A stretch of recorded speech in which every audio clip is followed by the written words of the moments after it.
Itu dia sosok tubuh yang bernama Najib Razak. Puas dihentam kiri dan kanan, difitnah, dihina, malah dikeji tanpa belas, seolah-olah mereka lupa jasa beliau yang tidak pernah henti membantu rakyat sepanjang pemerintahannya. Yang berhormat bosku adalah Perdana Menteri yang paling kerap turun ke negeri Sabah. Kerana kata beliau, Sabah tetap kekal tersemat dalam lubuk hatinya, dulu, kini dan selamanya.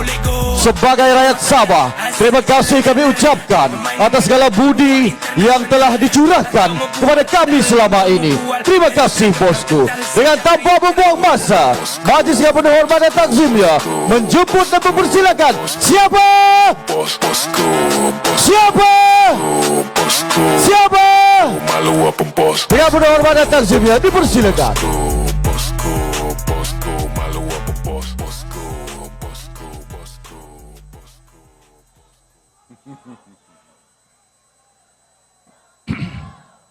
Bismillahirrahmanirrahim. Alhamdulillah rabbil alamin wa bihi nasta'in. Assalamualaikum warahmatullahi wabarakatuh. Salam Barisan Nasional, salam keluargaku Malaysia, dan salam satu. Alhamdulillah, lama tak dengar. Yang berhormat Datuk Seri Panglima Dr. Ahmad Zahid Hamidi, Pengurusi Barisan Nasional. Yang berhormat Datuk Seri Utama Mat Hassan, Timbalan Pengurusi Barisan Nasional. Yang berhormat Datuk Seri Panglima Bung Mokhtar, Pengurusi BN Negeri Sabah. Untuk jimatkan masa, saya akan sebut secara kolektif saja. Pemimpin-pemimpin Barisan Nasional Negeri Sabah, pemimpin-pemimpin Barisan Nasional tertinggi, pemimpin-pemimpin UMNO dari Semenanjung, dan yang kita utamakan, tuan-tuan dan puan-puan, ahli-ahli UMNO dan BN Negeri Sabah. Apa khabar orang-orang Sabah? Ongsai, Ongsoi, Ongsoi. Alhamdulillah hari ini kita dapat berkumpul di Convention Barisan Nasional Negeri Sabah. Bila saya berdiri di atas ini, memanglah kelihatan lautan biru di depan saya. Mengemang bulu roma saya melihat kehadiran yang begini ramai, semangat yang luar biasa, gema yang cukup dahsyat terbit daripada perhimpunan kita yang luar biasa ini. Kalaulah kita buat kenduri kendara, tuan-tuan, kalau tak ada pinggan yang pecah atau sumbing, maknanya kenduri kita tak berjaya. Tapi kalau kita ada kehadiran begini ramai, yang di luar lebih ramai daripada dari dalam, saya nak sifatkan Convention BN, perhimpunan kita pada hari ini, amat berjaya sekali. Tahniah, Datuk Bong. Cuma saya nak beri peringatan pada kita, kalau diizinkan. Ukuran mutlak kita, tuan-tuan, bukanlah kehadiran dalam dewan ini. Bukanlah semangat kita yang luar biasa dalam dewan ini. Itu satu saja gambaran. Tapi di mana letaknya hakikat yang sebenarnya, yang menggambarkan kekuatan kita, yang boleh menentukan masa depan kita?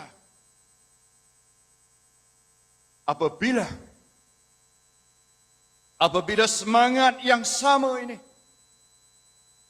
diperlihatkan di setiap cawangan, di setiap PDM, di setiap bahagian yang sanggup berjuang mati-matian untuk menjamin kemenangan Barisan Nasional.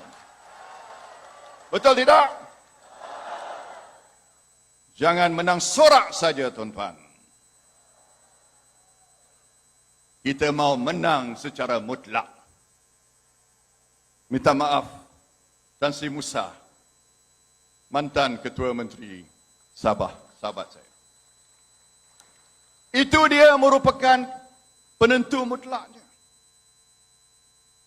Kalau kita dapat terjemahkan semangat ini di peringkat akar umbi, bila sampai masanya, sebelum sampai pada masanya, dalam apa jua keadaan, dapat jadi calon, tak dapat jadi calon. Tak dapat jadi calon, terima bukan rezeki kita. Jangan tak dapat jadi calon nak melompat. Jangan tak dapat jadi calon nak khianat parti kita. Itu bukan ahli UMNO yang setia sebenarnya. Tuan-tuan dan puan-puan sekalian, ada juga hikmahnya kalau bila kita melalui kekalahan PRU 14. Kita dapat kenal siapa sahabat yang sejati. Waktu kita menang ada kuasa, semuanya okey, Datuk Seri.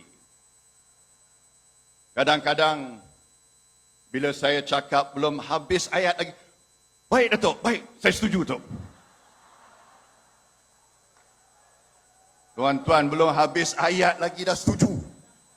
Tak apa dia setuju pun. Dia pun tak tahu. Saya nak salam. Saya tak suka orang mengucup tangan saya. Tapi tak dan saya tarik, dia dah kucup tangan saya. Itu waktu kita menang. Itu gambaran waktu kita menang, tuan-tuan. Apa pula gambaran waktu kita kalah, tak ada kuasa. Saya kaji punya kaji.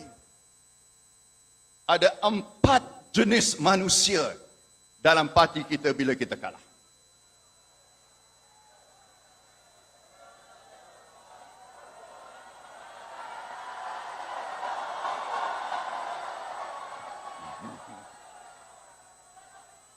Tuan-tuan tak tahu apa 4 jenis ni? Jenis pertama, jenis katak.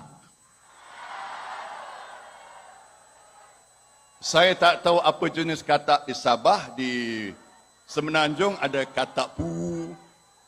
Katak apa? Tok Mat itu sebut katak pu, katak hijau, katak apa? Di Sabah saya tak tahu apa jenis katak, tapi katak jugalah. The Frogs, satu kategori. Sebab tu tinggal 3 daripada 25 ketua bahagian. Yang setia, inilah Datuk Bong, Datuk Yaakob, bapa lain, inilah panglima kita yang setia. Datuk Remy lagi. 3 out of 25. Not a good record. Tadi satu kategori. Timbalan memang banyak setia pada kita. Tapi saya cakap ketua-ketua bahagian. Cuma 3 daripada 25. Satu kategori katak. Baik. Apa kategori yang kedua? Kategori yang kedua ni jenis yang menyorok masuk gua.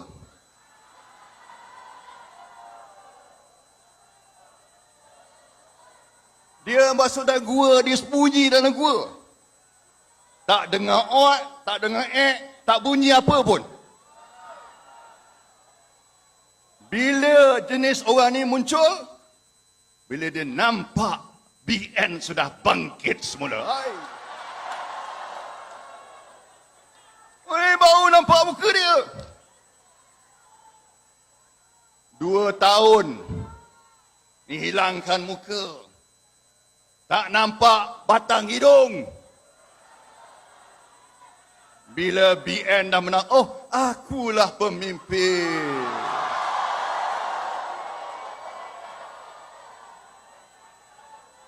Ya. Saya tak perlu sebut nama. Tuan-tuan pun kenal siapa. Itu kategori yang ketiga. Apa dia?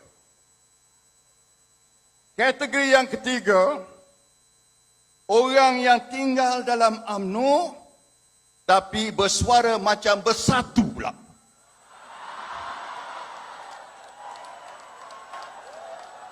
Ada tak?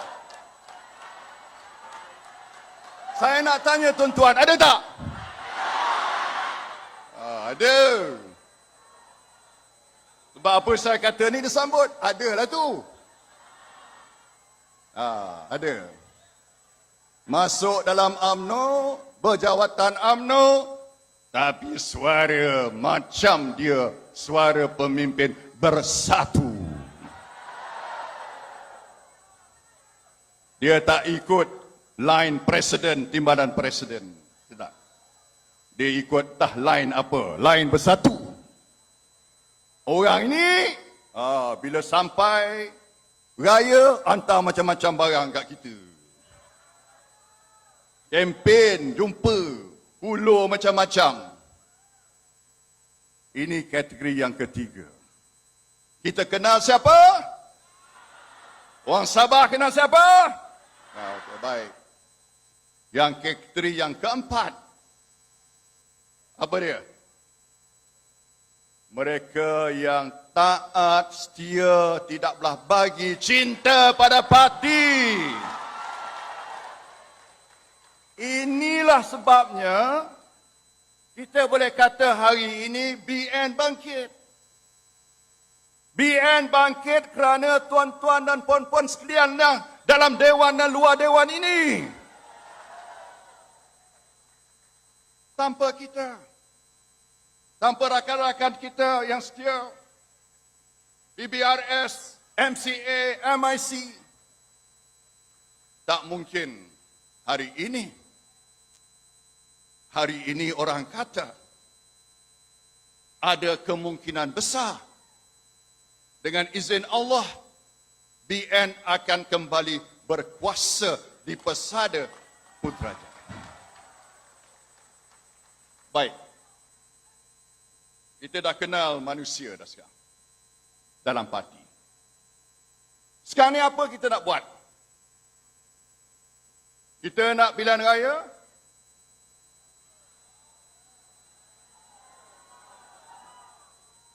Baik, apa langkah kita kalau kita nak pilihan raya? Apa dia? Kita mesti tanam keyakinan pada diri kita. Keyakinan dalam diri kita bahawa kita berada dalam satu keadaan yang melebihi parti-parti lain hari ini. Saya sebut perkara ini bukanlah sebagai satu sebutan politik. Bukan politik retorik ataupun retorik. Tapi kita sudah tengok, tuan-tuan. Daripada keadaan lepas pilihan raya, bila ada PRN di Sabah, bila ada PRN di Sarawak, bila ada PRN di Melaka, dan yang terbaru di PRN Johor, BN telah muncul sebagai parti utama dalam setiap pilihan raya ini. Betul tidak? Parti lain macam mana?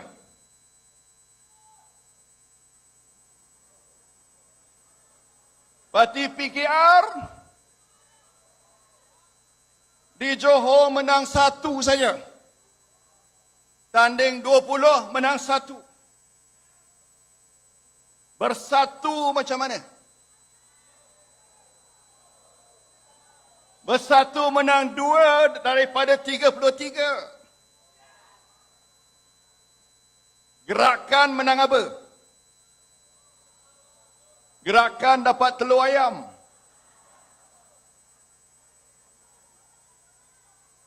Saya baru-baru ini dalam convention BN, saya kata, Atok, tahu siapa Atok dah kan?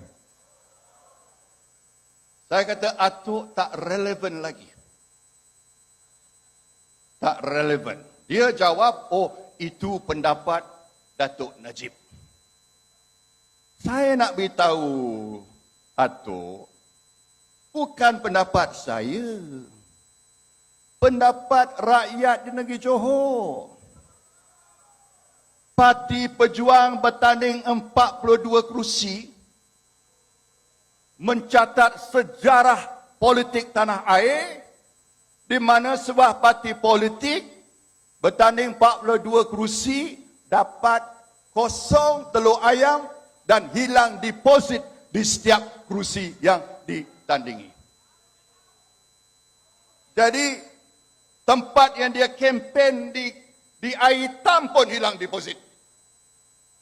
Calon bebas pun ada yang dapat lebih undi daripada Parti Pejuang. Jadi di mana relevannya dia dari segi kepimpinan dan senario politik tanah air kita? Tak ada. Ini bukan saya cakap. The rakyat have spoken.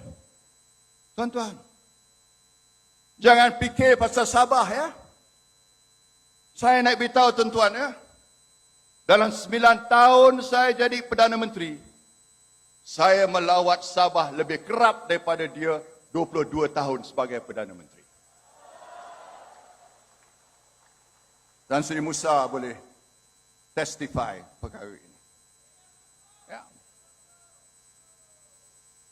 Jadi kalau kita lihat pada senario politik tanah air kita, BN semakin hari semakin meningkat. Dan ada petanda-petanda bahawa parti pembangkang ini kedudukannya rapuh. Yang terkini, parti PAS pun dah mula U-turn sikit. Daripada nak masa pilihan raya Melaka dan Johor pakai simbol Perikatan Nasional. Tapi yang terbaru, kalau ada pilihan raya nak pakai simbol PAS pula. Bererti Perikatan Nasional pun mereka dah hilang keyakinan. Parti Bersatu ada masa depan. Saya dengar dalam konteks Sabah ni pun dia tak jual Bersatu lagi, GRS pula. Betul tidak? Kurang sebut Bersatu. Yang pertama sebab Presiden Bersatu tak lagi jadi Perdana Menteri. Betul tidak? Satu lagi, dia pun gagal waktu jadi Perdana Menteri. Buat lockdown yang paling panjang dalam sejarah dunia. Betul?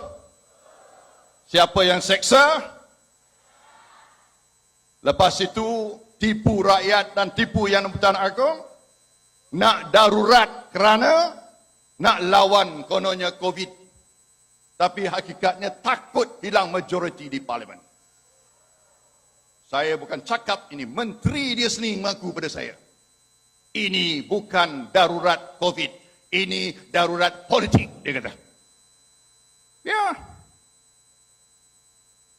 Bila isytihar darurat, lagi naik kes COVID. Lagi tinggi kes COVID. 21,000 kes COVID. Satu hari pernah dalam waktu darurat. Tak masuk akal. Masuk akal. Takkan tak boleh bincang Parlimen pasal mana kita tangani COVID. Kenapa pula nak Parlimen pula nak digantung. Nak lawan COVID. Lepas ini baru ni kena kantoi pula. Dia kata dia tak ada dalam negara. Tengah berubat di Singapura waktu duit tu katanya diterima.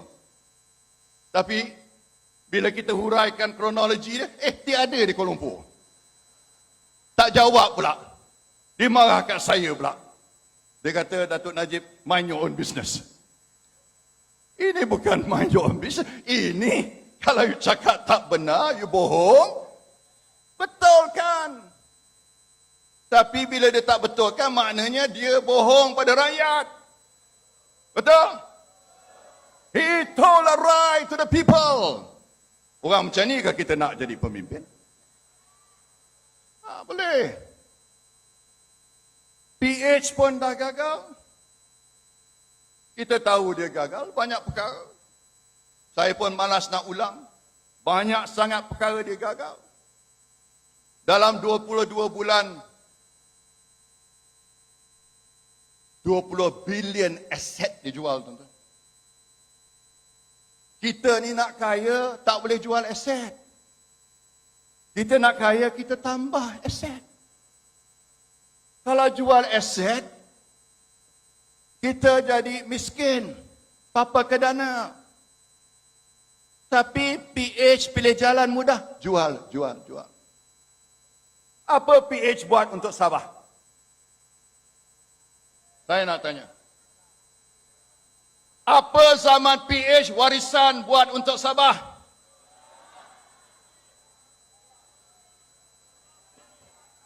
Saya buat kajian, tuan-tuan. Saya buat kajian bahawa dalam zaman Barisan Nasional, kadar kemiskinan telah menurun dari 19% pada tahun 2009 kepada 2.9%. Pembangunan ekonomi negeri Sabah antara tertinggi seluruh negara. Pada masa 2 tahun 2017, waktu Tan Sri Musa jadi Ketua Menteri, kita mencatat 8.2%. Bila warisan ambil alih, KDNK Sabah turun menjunam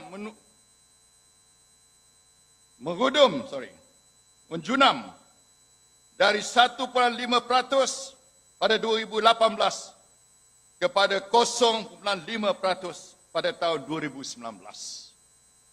Maknanya zaman warisan menghudum ekonomi di Sabah. Banyak lagi perkara yang kita tak berkenan dengan warisan dia. Apa janji yang ditunaikan? Apa yang diperjuangkan? Royalty diperjuangkan? Tidak. Apa lagi? Pendapatan cukai 50% balik ke Sabah? Dia bagi PSS kan? Dari ini semua, tuan-tuan. Apatah lagi sempurnasisasi. Ada satu istilah baru. Sempurnasisasi. Ini maknanya, kita bukan marah orang sempurna dapat. Patut dia dapat. Tapi janganlah dia dapat di mana dia tak layak dapat.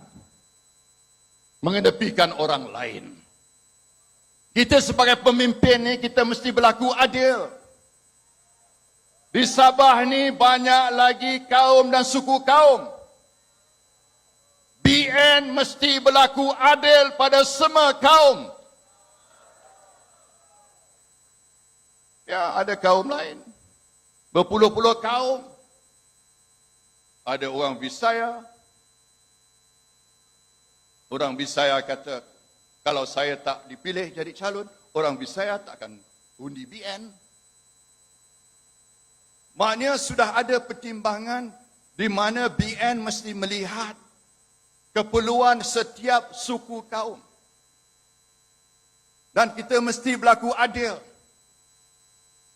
Pada kaum Bajau, kepada Murud, Dusun, Kadazan, semua kita mesti berlaku adil.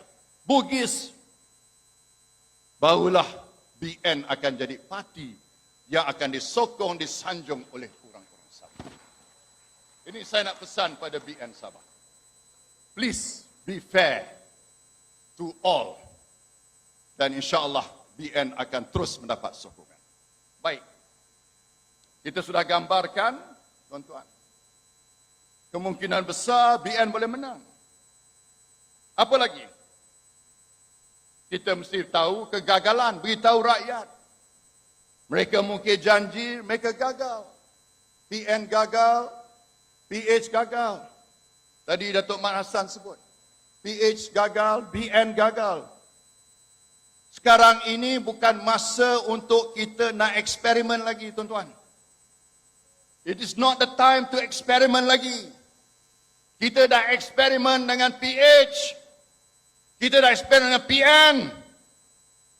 Rakyat sekarang ini rata-rata kata bahawa rekod BN jauh lebih baik daripada parti-parti yang lain.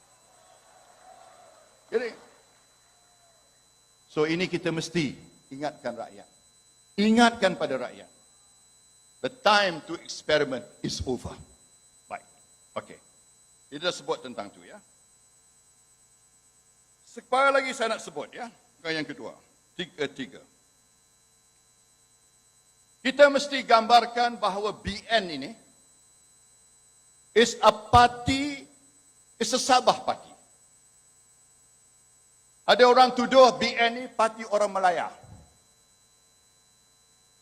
Ini mudah ditomah oleh mereka. Sebab itulah Datuk Seri Zahid bagi otonomi kepada Sabah.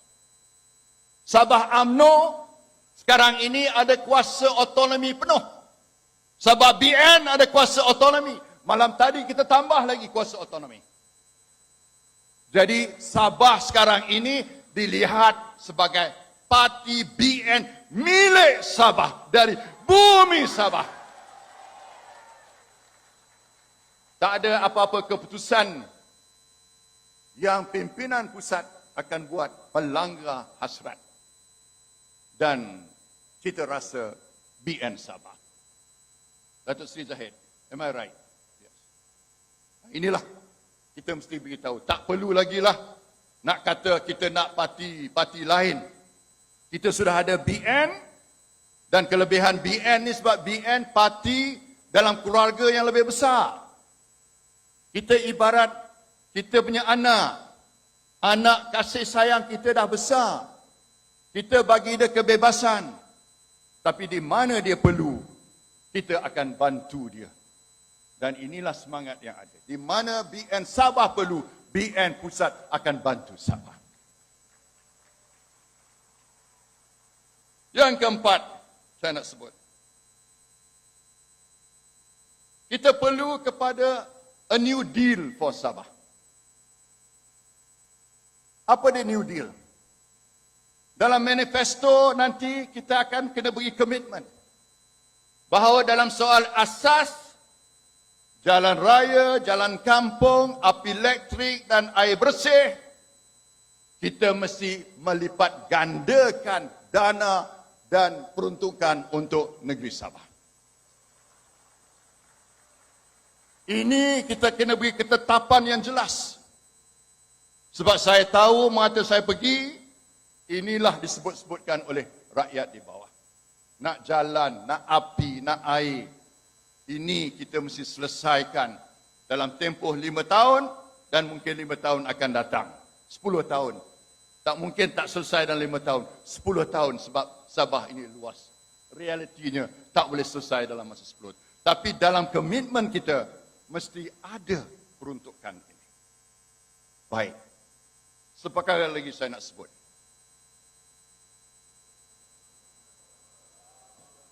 Kena tambah minyak sikit. Saya nak cadangkan, tuan-tuan. Kita mendukung satu dasar baru. Apa dasar dia? Dasar pandang ke Borneo.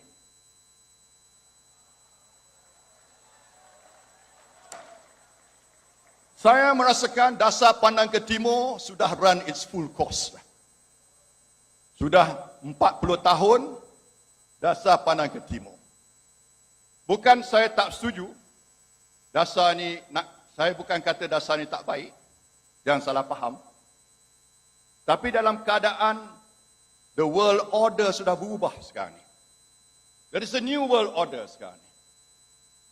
The new world order ni tidak ada advantage bagi kita kalau kita teruskan dasar pandang ke timur. Dasar yang menguntungkan kita, dasar pandang ke Borneo, Sabah dan Sarawak. Sebab kita memberi isyarat dan komitmen jelas bahawa inilah frontier yang ada potensi yang amat besar. Tak ada kawasan wilayah yang ada keluasan macam Sabah dan Sarawak. Inilah wilayah yang ada potensi yang amat besar yang mesti dibangunkan oleh kerajaan Barisan Nasional. This is the area, wilayah. Tambah lagi Kalimantan akan jadi pusat pentadbiran Indonesia. Kita boleh bangunkan Sabah dan Sarawak rapat dengan East Asia. Mereka boleh datang invest di sini. Tourism, tuan-tuan. It's a big industry for Sabah. Sabah, negeri yang terindah dari segi pelancongan. Kita mesti bangunkan. Sebab tu saya luluskan 250 juta untuk pusat convention di Kota Kinabalu minta oleh Tan Sri Musa. Tanjung Aru pun kita nak develop. Pulau Bom saya janjikan jambatan, tuan-tuan. Labuan ke KK pun saya janjikan jambatan. Dua-dua ni boleh kita buat. Bukan tak boleh buat. We can do it.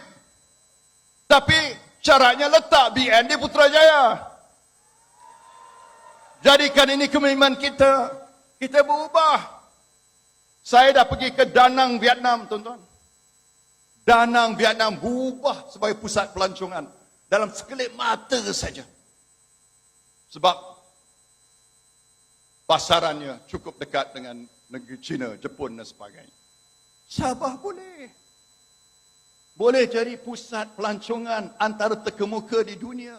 You can do it. We can do it. We can do it. Kita jaga keselamatan. Jangan ada lanun-lanun lagi. Lanun dalam politik dah cukup. Lanun yang lanun tu, jaga. Saya buat Eskom, Ezon. Jaga keselamatan, jangan bagi IC ya. Kita tak perlu pada projek IC. Kita perlu pada mengukuhkan keselamatan negeri Sabah ini. Kita berjuang untuk orang Sabah. Jamin keselamatan. Datang pelabur, datang pelancong. Kita mewah. Satu lagi perkara apa? Percepatkan Pen Borneo Highway ini. Dosa PH dan warisan. Membatalkan projek Pen Borneo. Kalau tidak, tahun depan dah siap Pen Borneo Highway fasa pertama. Saya bagi contoh masa Kimanis by election. Kena pergi jalan lama, kena pakai jalan lama. Jalan baru tergendala. Jalan lama makan masa 1 jam setengah, 2 jam. Betul tidak? Kalau ada Pen Borneo Highway setengah jam je sampai. Tanah Kimanis akan naik harganya. Orang akan buat kegiatan ekonomi. Rakyat akan untung. Sebab itu Pen Borneo Highway itu hadiah Barisan Nasional kepada negeri Sabah dan Sarawak. Tanpa tol. Saya nak buktikan pada Atok, kita boleh buat lebuh rakyat tanpa tol. Dan ini kita hadiahkan pada orang Sabah dan orang Sarawak. Jadi kita sudah cukup.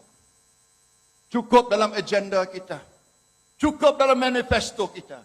Untuk meyakinkan kepada rakyat Sabah untuk sokong Barisan Nasional di peringkat Parlimen, insya-Allah. Soalnya sekarang ni, Soalnya sekarang bila Rasa-rasa dalam Dewan ini tak sabar lagi. Kalau boleh, esok nak ada. Tapi kita serahkan pada top 5. Ya. Datuk Bong, ya, kita serah pada top 5 untuk selesaikan perkara ini. Tapi saya cuma beri satu peringatan saja. Saya dah sebut dalam Convention BN. Jangan buat silap.